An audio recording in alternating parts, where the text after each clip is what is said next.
Pakistan Tehreek Insaf PTI के senator और माहिर कानून बैरिस्टर अली जफर ने कहा है कि सदर मुमलिकत को हटाने का इख्तियार निगरान हुकूमत के पास नहीं है। सेनेटर अली जफर ने सहाफ़ियों से गुफ्तगू करते हुए कहा कि सदर मुमलिकत को हटाने का इख्तियार निगरान हुकूमत के पास नहीं। उन्होंने कहा कि सदर मुमलिकत को बिल पर एतराज़ था तो वजह लिख कर भेज देते। अगर सदर मुमलिकत ने तहरीरी तौर पर बिल वापस नहीं भेजा तो मेरी नज़र में ये इनकी गलती है। मुस्लिम लीग नून के रहनुमा और साबिक वज़ीर दिफा ख्वाजा आसिफ ने कहा है कि मुझे पूरी उम्मीद है कि मियां नवाज शरीफ सितंबर में वतन वापस आ जाएंगे। उन्होंने कहा कि मैं नहीं समझता कि कोई ऐसी बड़ी वजह है कि इलेक्शन गैर मुअय्यना मुद्दत के लिए मौखर किए जाएं। पहले भी इलेक्शन महीने या 45 रोज़ के लिए मुलतवी हुए हैं। अगर आप चाहते हैं कि इलेक्शन शफाफ हों तो 1.5-2 माह की ताख़ीर से कोई फ़र्क नहीं पड़ता।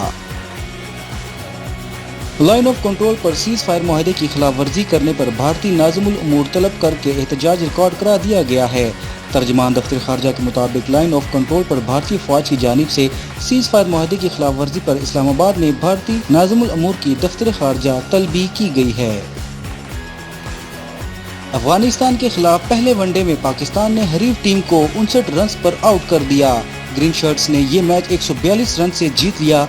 पहले वनडे मैच में पाकिस्तान ने तबाहकुन बॉलिंग का मुजाहरा करते हुए अफगानिस्तान को 142 रन से शिकस्त दे दी।